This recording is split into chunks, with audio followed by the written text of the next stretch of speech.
Hello everyone, welcome to the daily current affair analysis from Veranda IAS. Today we are going to see some of the important current affair topic from the day of 26th of July 2023, which is also commemorated as Kargil Vijay Divas. And by remembering our contributions or sacrifices of our Jawan to our mother country, let us proceed further to the analysis of current affairs of today.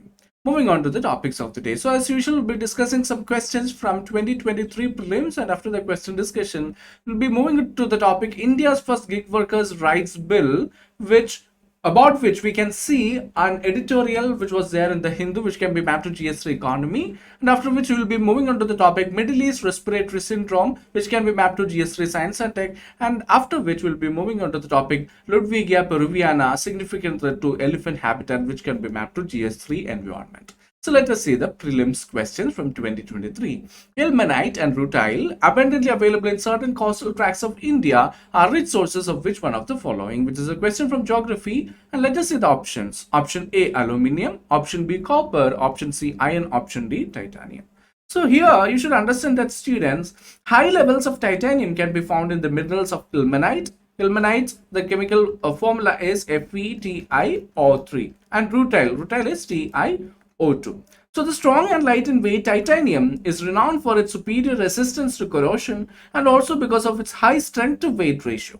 And many different industries, including that of aerospace industry, automotive industry, medical and construction, they use it extensively, that titanium. So there are significant ilmenite and rutile deposits along some Indian coastlines also. If you see the beach sand mining operations and that are used to extract these minerals, which are frequently found in beach sand deposits, and ilmenite and rutile are mined, processed and refined to create titanium dioxide, which is then used to create metallic titanium.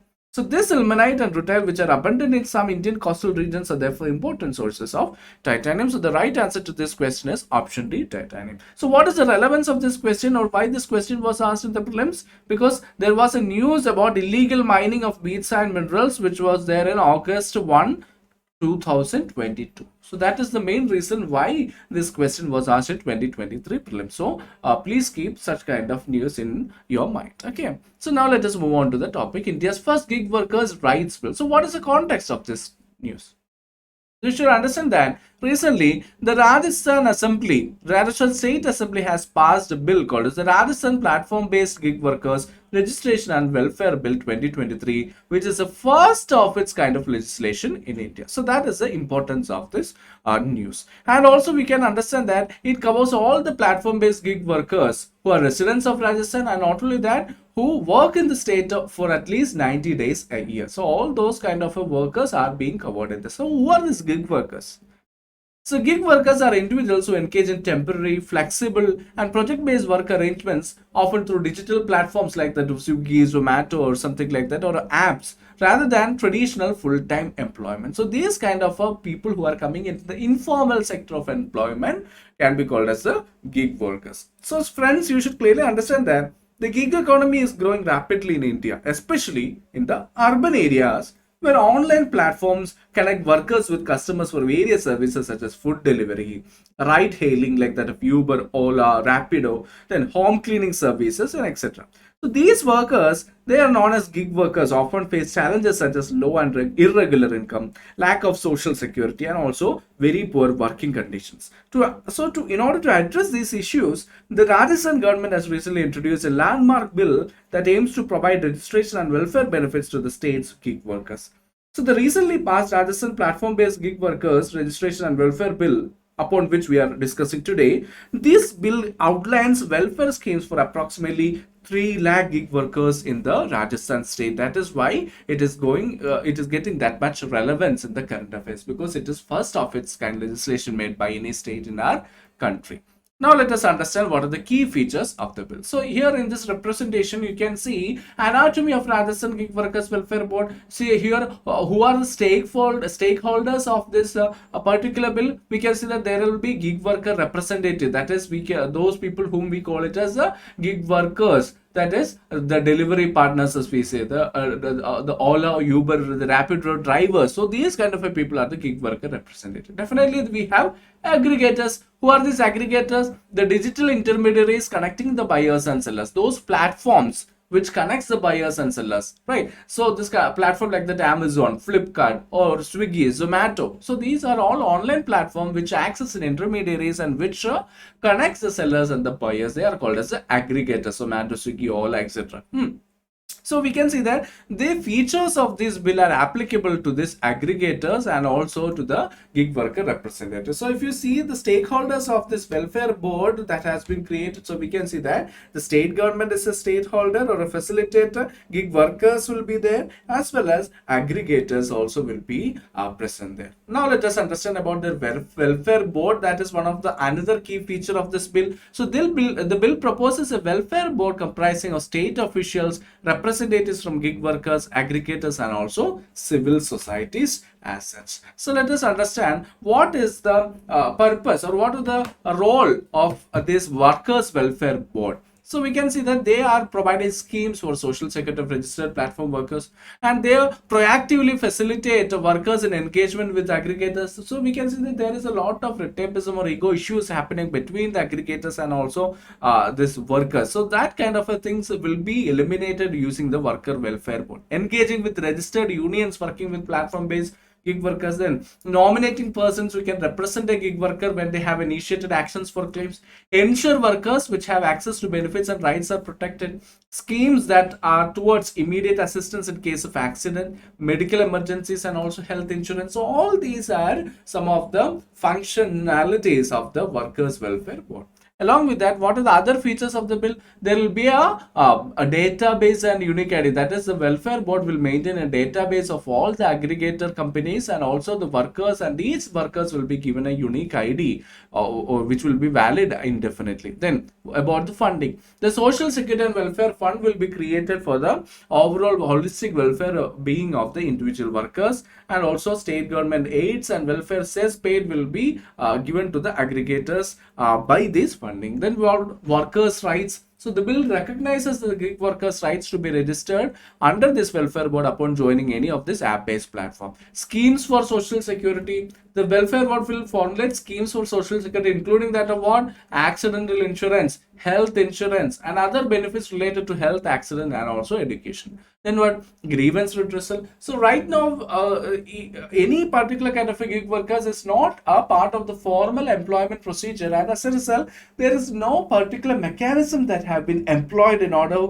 for any kind of a grievance redressal mechanism. So here the bill focuses mainly on the grievance redressal mechanisms also. Then accountability of aggregators. Aggregators are obligated to deposit welfare cess on time, update the gig workers database, and document any variations in numbers. So that is, we can see that any time of or we can see that these kind of informal sector people who are working in the informal sector like that of the gig economy or the gig workers are being tried to made into the formal sector. So we can see that rather than making them into the informal sector or unaddressed or unaddressed section of people like that of the gig economy or the gig workers are being included into the formal sector through the introduction of this bill in the Rajasthan state. So before the Rajasthan's government is taking this step, what were the steps taken by the Indian government? So as a UPSC aspirant, it is very important for us to understand that, right? So first step that was already taken by the Indian government was the Pradhan Mantri Shram Yogi Mandan, so called as PMSYM scheme, which is a voluntary pension scheme for unorganized workers, including that of the gig workers. Then we also had the labor code reforms in 2020. The Indian government consolidated and streamlined various labors into something called the labor codes, including the code on social security. So digital platform guidelines. So government also had issued certain guidelines for the digital platforms that employ gig workers, like in order to promote the transparency, fair practices, and grievance redressal mechanisms. So these were all guidelines, but these were not any kind of a legislation which is being enforced in order to include them into the formal sector. But right now, the Rajasthan government have made a very serious step. Various skill development programs and welfare schemes have already been previously employed by the Indian government in order to address the problems of the gig workers, but it was not that much effective as such. Okay, so this was a history of the governance with respect to gig economy or the gig workers. So how can we conclude this kind of a topic? So this gig economy offers immense opportunities for innovation, growth and inclusion, especially in a country like that of India. But it requires a collective effort from all the stakeholders to ensure that the gig workers are not left behind or marginalized in the process. And this way forward involves a very striking balance between the flexibility of these people and also the opportunities that have been provided to the gig workers as such. Let us move on to the next one. Middle East Respiratory Syndrome. So let us see what is the news about. The World Health Organization recently confirmed a case of the potentially fatal Middle East Respiratory Syndrome coronavirus in Abu Dhabi. Let us understand about MERS or Middle East Respiratory Syndrome. So this is a viral respiratory disease caused by the Middle East Syndrome coronavirus called as MERS-CoV that was first identified in Saudi Arabia in 2012. So coronaviruses are large family of viruses that can cause diseases ranging from common colds to very severe acute respiratory syndrome called as a SARS and coronavirus disease of 2019. So typical MERS symptoms include that of fever, cough and also shortness of breath. So pneumonia is common but it is not always present. Gastrointestinal symptoms including diarrhea have also been reported, and also a great fatality rate. Approximately 35% of MERS cases reported to WHO have died already. So what are the prevention and the treatment available? So no vaccine or specific treatment is currently available for this condition, and treatment is supportive and based on the patient's clinical condition, but there is no specific vaccine associated with it. So what is this MERS-CoV? It is a zoonotic virus, meaning it is transmitted between animals and people, and it is contractable through direct or indirect contact with infected animals also. Moving on to the next thing, Ludwigia peruviana, significant threat to elephant habitats. Let us see what the news is all about. So it is an invasive weed called Ludwigia peruviana, which is posing a significant threat to elephant habitats and foraging areas in Valparai in Tamil Nadu. So the invasion of Ludwigia peruviana poses a significant threat to elephant habitats, disrupting the growth of essential food sources for elephants and also other plant-eating animals. So the spread of this invasive weed, it also impacted the overall biodiversity of this invaded area, which led to the loss of native plant species and potentially forcing wildlife to move to other areas, resulting in negative interactions with humans. So this Ludwigia peruviana is also known as primrose willow, which is originally native to the Central and South America. If you see that it is an aquatic plant that was likely introduced as an ornamental species due to its attractive pale yellowish flowers also.